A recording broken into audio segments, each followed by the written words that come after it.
कभी कभी लाइफ में हमारे सामने ऐसी सिचुएशंस खड़ी हो जाती है जिनसे लड़ना मुश्किल होता चला जाता है। हालात हमारे कुछ ऐसे हो जाते हैं मानो सब कुछ खत्म हो गया हो। दूर दूर तक सिर्फ अंधेरा ही अंधेरा दिखाई देता है। कुछ समझ नहीं आता कि ऐसी सिचुएशंस में करें तो करें क्या। और कई बार तो ऐसी सिचुएशंस में क्विट करने का मन करता है। हालात चाहे तुम्हारे कैसे भी क्यों ना हो, एक बात तो तय है कि ये वक्त अभी गुजर जाएगा। चाहे अच्छा वक्त हो या फिर बुरा वक्त गुजर जाएगा। लेकिन एक बात हमेशा याद रखना कि जिंदगी में कुछ भी कर गुजरने की अपॉर्चुनिटीज सिर्फ इसी वक्त में मिलती है, अगर उस सिचुएशन में क्विट ना किया जाए तो। क्योंकि विनर्स जो होते हैं वो कभी भी क्विट नहीं करते, और जो क्विट करते हैं वो कभी भी विनर्स नहीं बनते।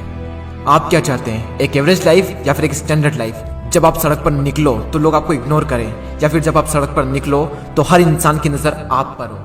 क्या चाहते हैं आप? लोग आपसे ये कहें कि इंसान कुछ नहीं कर सकता, या फिर ये कहें कि ये बंदा कुछ ना कुछ करके दिखाएगा, ये बंदा कुछ चेंजेस लाके दिखाएगा। लेकिन कैसे करेगा? क्विट करके। मर जाना, लेकिन क्विट मत करना। चाहे परिस्थिति कितनी भी विपरीत क्यों ना हो, कभी भी क्विट मत करना। आपका समय आज बुरा है, कल और बुरा होगा, लेकिन परसों आपकी जीत होगी। लेकिन सिर्फ शर्त इतनी सी है कि आप उस सिचुएशन में टिके रहो और क्विट ना करो। ये प्रकृति चाहती है कि हम इन परिस्थितियों से लड़े, संघर्ष करें, ताकि हम और मजबूत बन सके। क्योंकि ये परिस्थितियां आती है हमें मजबूत बनाने के लिए, ना कि हमें कमजोर बनाने के लिए। ये प्रकृति चाहती है कि आप और कामयाब बने, इसलिए आपके साथ कुछ न कुछ बुरा होता रहता है। और ना सिर्फ आपके साथ, बल्कि इस दुनिया में मौजूद हर इंसान के साथ हर समय कुछ न कुछ बुरा होता रहता है। ये प्रकृति का नियम है, हम इसमें कुछ नहीं कर सकते। हमारा क्या कर्तव्य है? हमें सिर्फ इतना सा करना है कि टिके रहना है, चाहे परिस्थिति कैसी भी हो। मैं आपको एक छोटी सी कहानी बताता हूँ। एक बार एक बायोलॉजी के टीचर अपने स्टूडेंट को एक तितली के बारे में बता रहे थे, और उन्हें वे ये प्रैक्टिकली दिखा रहे थे कि खोल में से तितली कैसे निकलती है। और वो टीचर ये कहकर चले गए कि कोई भी स्टूडेंट्स उस तितली की मदद नहीं करेगा।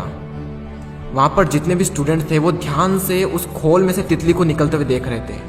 तभी एक स्टूडेंट को उस पर दया आ गई, और उसने उस तितली की मदद की उस खोल से बाहर निकलने में, और सफलतापूर्वक वो तितली उससे बाहर निकल गई।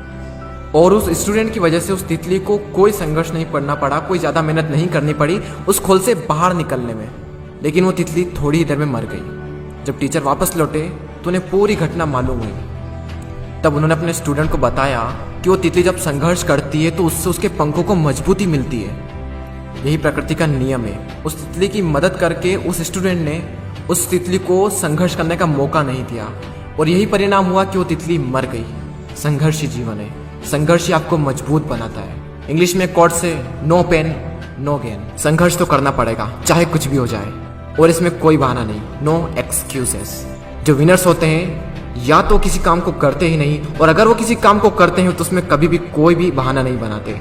और जो लूजर्स होते हैं वो किसी भी काम को करेंगे तो हर किसी में बहाना बना देंगे। अगर वो चाहें तो बहाना बनाने पर पूरी एक बुक लिख सकते हैं। मेरी तो किस्मत ही खराब है, मेरे साथ ही ऐसा क्यों होता है, मेरी एज बहुत कम है, मेरी हाइट बहुत कम है, मैं काला हूँ, मैं सुंदर नहीं हूँ, लोग मुझे पसंद नहीं करते, मैं ज्यादा पढ़ा लिखा नहीं हूँ, मेरे पास टाइम नहीं है, मेरी आवाज अच्छी नहीं है, मेरे पास ये नहीं है, मेरे पास वो नहीं है, काश ऐसा होता, काश वैसा होता। देखो, जो जैसा है वो वैसा है। ना तो आज तक कुछ बदला है और ना ही कभी कुछ बदलने वाला है, तब तक जब तक कि आप अपने आप को नहीं बदल लेते।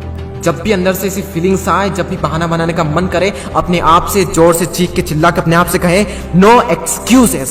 कोई बहाना नहीं। जहां पर भी आप काम करते हैं, जहां पर भी आप पढ़ाई करते हैं, जो भी आपका वर्क प्लेस है, वहां पर कागज पर लिखकर चिपका दें नो एक्सक्यूजेस। कोई बहाना नहीं। मैंने भी अपने वर्क प्लेस पर ये लिख रखा है नो एक्सक्यूजेस, और आज से आप भी कसम खा लें कि कभी भी जिंदगी में बहाना नहीं बनाएंगे। आज आप लोग भी कमेंट में लिख कर जाएं नो एक्सक्यूजेस, ताकि मुझे पता चले कि कितने लोगों ने इस वीडियो को पूरा देखा। मैं आपसे मिलूंगा अगले वीडियो में। जय हिंद, जय भारत।